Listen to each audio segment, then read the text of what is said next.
এই একটা পাপ যদি কেউ না করে ইনশাআল্লাহ সে জান্নাতে যাবে।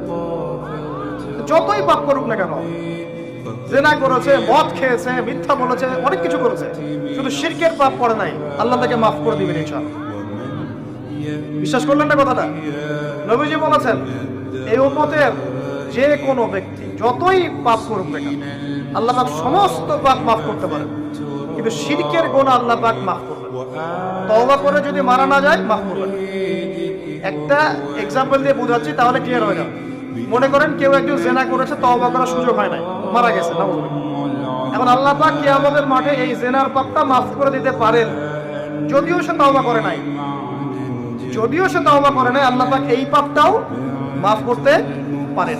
কিন্তু একজন ব্যক্তি শিরক করেছে, তওবা করে নাই, কিন্তু এই অবস্থায় যদি কাল কিয়ামতের মাঠে আল্লাহর সাথে সাক্ষাৎ করে, আল্লাহ তার গুনাহ মাফ করবেন।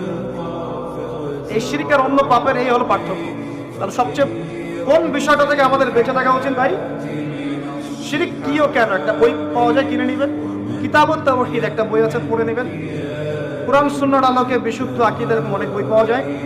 আর আকীদা সংক্রান্ত একটা অনবদ্য